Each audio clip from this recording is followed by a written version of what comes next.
you have to keep this in mind, because this is a qualitative argument. If you want to prove it mathematically, you have to go through lots and lots of computer work and things like that. That is very tedious. But you can understand the reason why it is happening like that from just qualitative arguments about perturbation theory and things like that, which you know already. So whatever the molecule, now we place the electrons. Let us take, so this pattern, second pattern is, well, I have shown the first pattern first. That is for heavier molecules, where 3 sigma g is lower than 1 pi u. And we have taken the example of oxygen molecule. How many electrons does the oxygen molecule have?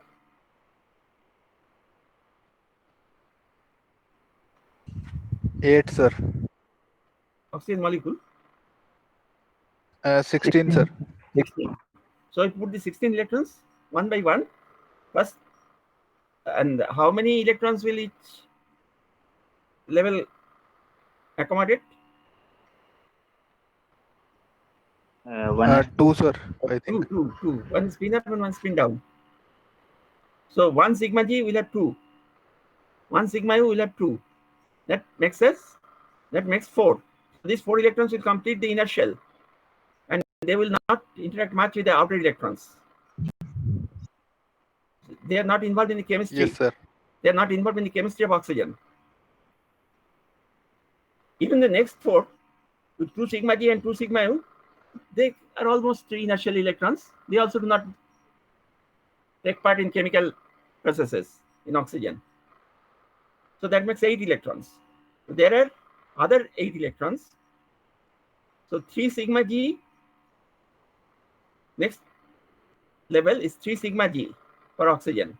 After 2 sigma, it is 3 sigma g. How many electrons does 3 sigma g contain?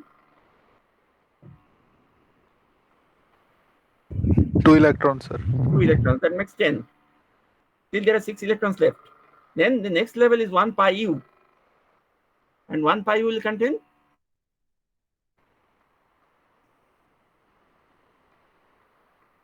How many 4 electrons, sir. 4 electrons, because it is twofold degenerate, and each degenerate, yes, sir. Each degenerate level will contain 2 electrons. So 2 into 2 is 4. So 4 electrons, that leaves 2 electrons. These 2 electrons will be placed. The next state is 1 pi g. So these 2 electrons will be placed in 1 pi g state. Now the question is, how will they be placed? There is Hund's rule. You have perhaps studied in atomic physics, saying yes, sir, that the highest multiplicity state will have the lower energy.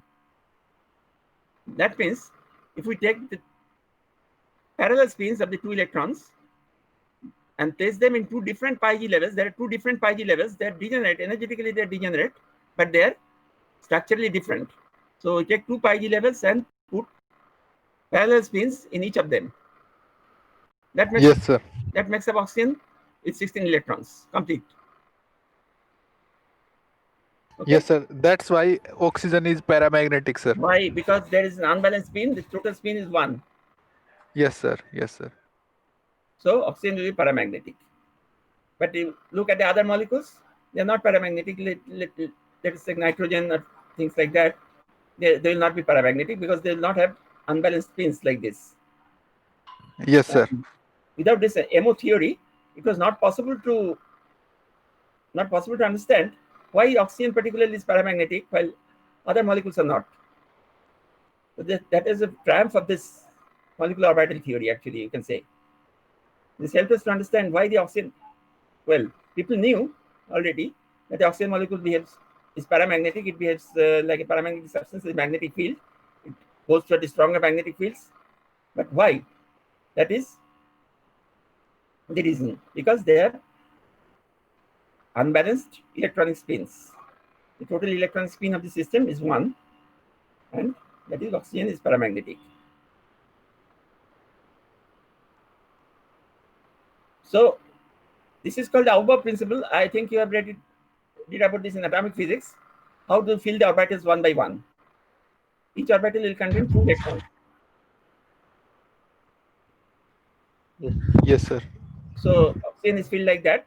And if you fill up nitrogen, nitrogen will have a different order because 3 sigma G will be higher than 1 sigma U. And there are 14 electrons. So the last 2 electrons will not be there, right? Yes, sir. Yes, sir. Yes, sir. So the inner shell configuration will remain the same. But the outer shell configuration will be now 3 sigma Half, G half. 2, 3 sigma G, 2 electrons in 3 sigma G, that is 3 sigma G 2 and 1 pi U 4. Yes, sir. That shows that nitrogen is a triple bond. Why?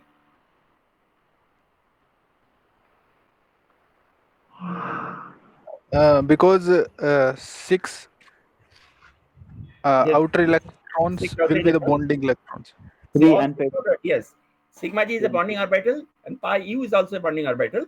So in fact, when you put 2 in when you put 4 in pi U orbital and 2 in 3 sigma G orbitals, all we are putting all the 6 electrons in bonding orbitals. So effectively there are 3 bonds. 2 electrons contain one bond. 2 electrons make one bond. So if we put 6 electrons in all bonding orbitals, then the 6 electrons form 3 bonds. So nitrogen is a triply bonded molecule and it is very strongly bounded. So can you say what will be the So high the in this energy states diagram, yes? the higher energy states will be the bonding. No, no. That we clarified this. Sigma G, all sigma G states will be bonding. All sigma U states will be anti-bonding. All pi U states will be bonding, and all pi G states will be anti-bonding. You have to look Okay, sir. whether it is pi U or pi G. Yes, sir. Yes, sir. We have read this.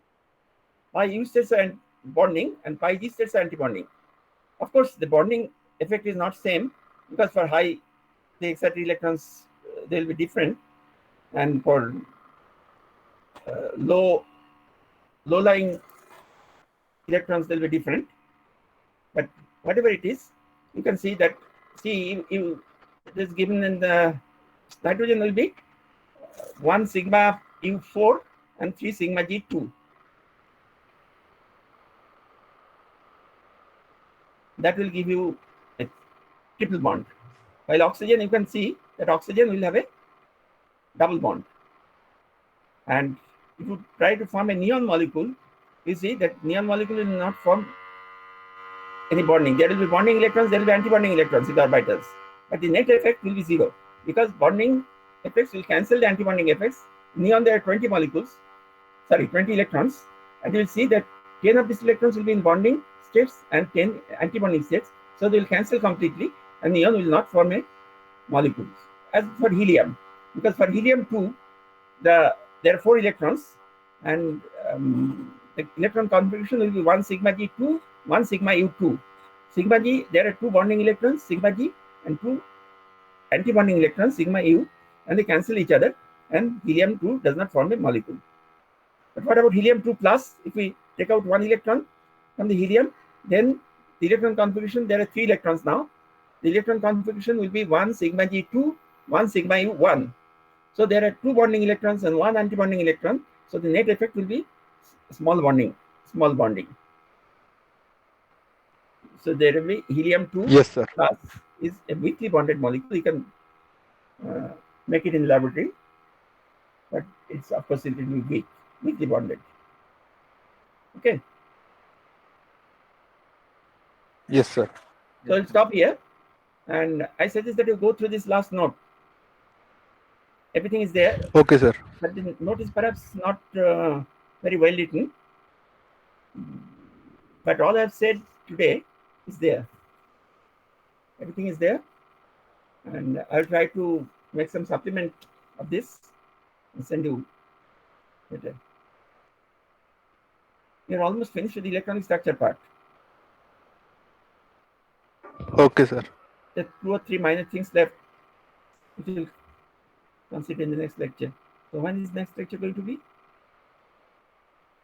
Saturday. Sorry, Next Saturday, sir. next Saturday. Okay, at the same time. Yes, sir. Okay. Okay. Bye. Thank you, sir.